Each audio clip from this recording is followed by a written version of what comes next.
Alright, so another movie I watched tonight was Ice Cream Man from 1995, starring Clint Howard. I've always wanted to see this, and this one just looked so fun and up my alley in terms of like silly, like slasher type of movie, like in terms of like cheesy, schlocky, like this type of movie where it's just like, you know, it's gonna be really insanely like silly, and it is. And I overall think that Clint Howard I really enjoyed in this, but the movie itself, for what type of movie it is, like a dumb 90s like slasher type of movie, it's just really overall it's just kind of not very good in terms of, not in terms of the movie, but in just terms of entertainment. Like, it's just all right. Like, there are moments where Clint Howard is great, but the rest of the movie is just not really much else, really, besides the fact that his performance is awesome. I liked how it starts out with this black and white scene where this ice cream man gets shot down and killed by like a mob or something. Like, you don't even get the explanation really, besides like a newspaper clipping later. But he gets shot down, and then this little creepy boy is there, and the mom's like, who's gonna make all the ice cream? And then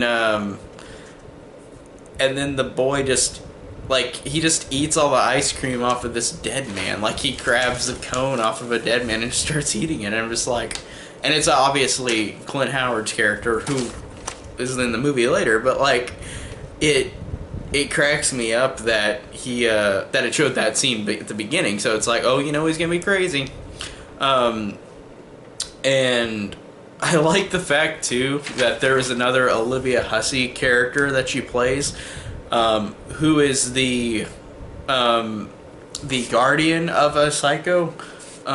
Like how in Psycho 4: The Beginning she was Norma Bates, I like how she is a mother, in a way, in this movie of Ice Cream Man, and how he's another psycho. And I love the fact that she's dealing with another psycho in a movie like this. I thought that was hilarious that she did the same thing like in Psycho 4, like she's the mother of a psycho again.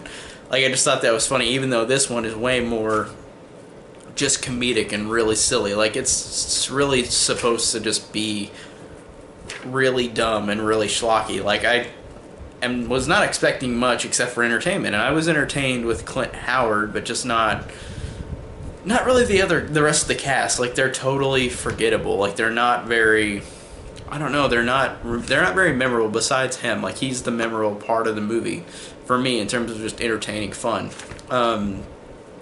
So I liked him a lot, and I thought that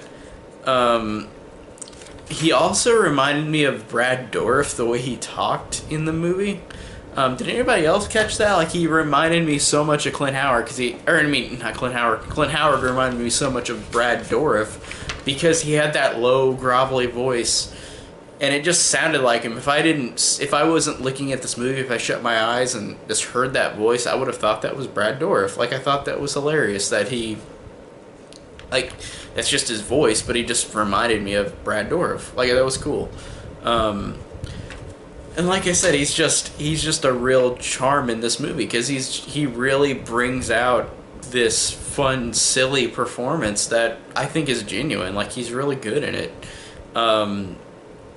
Like, he plays this, weird to say, but he plays this creepy guy well, and I like that a lot, and I liked his performance. It was really good, and I thought that it was funny that this character, Paul, this little kid, like, before he takes off his glasses, he looks just like Macaulay Culkin, like, straight up just like Macaulay Culkin. Like, it is uncanny. I was like, I even put a picture on Killer Flicks because I was like, this looks just like him. And I didn't know until later that you would see him without the glasses. But with the glasses on, he looked just like him. Like, it was just uncanny. It was like, wow, okay. Like, I just thought that, and I had to look it up, and I was like, is that him? No, it's not. It's got to be somebody else. And it was. But again, it's really fun in its charm and just how silly it is. Like, with how whenever he is he's like, he kills this one guy and they're part of a couple, so he comes in to this other woman who's the other part of the couple. He comes in and he's got a giant ass ice cream cone with the guy's head just in the cone, and she screams and he like gets a scythe and just slashes her. But it's hilarious like that because it's just so overly silly, which I totally enjoyed in parts of this movie. It's just the movie is kind of boring in a lot of facts because the other characters are not interesting or have great performances. They're not like Clint Howard where they're memorable. They're just there.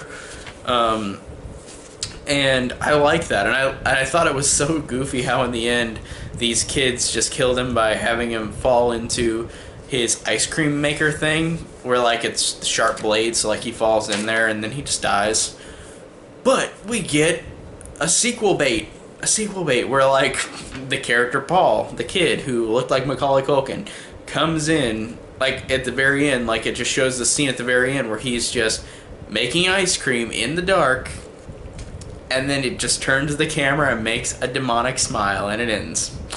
So, yay, sequel bait. Like, cool. I don't even know if there's any sequels to this, honestly. Like, I haven't looked. I know there's a movie called Ice Cream Truck. I don't know if that's related to this. It might not be, but I thought that, I don't know, like, that was a funny, like, silly way to sequel bait in the movie that came out in 1995, and I don't know if there's sequels. There might be, and like I said, I've only seen this movie and haven't even looked up if there are sequels. There might be and there might not be, but basically what I'm saying is that the movie overall, for a silly dumb slasher movie like this, it has a lot of cutaway kills. Like there's not a lot of kills that are shown really, which is unfortunate, but Clint Howard saves the day, and just as how his performance is. Like, his performance is awesome, and these characters, besides him, are dull and not very interesting, but he saves it in every scene he's in. Like, he's great. He's a great comedic villain. Like, I thought he was really entertaining. And everything else is just alright. So that's why I don't think this movie is very good in terms of just entertainment, because he's good, but everything else around him is just pretty average and boring. But when he's on screen, he's awesome. So overall, this one was... It had a few cool things about it, but really it was just, for the most part, forgettable besides a really good performance.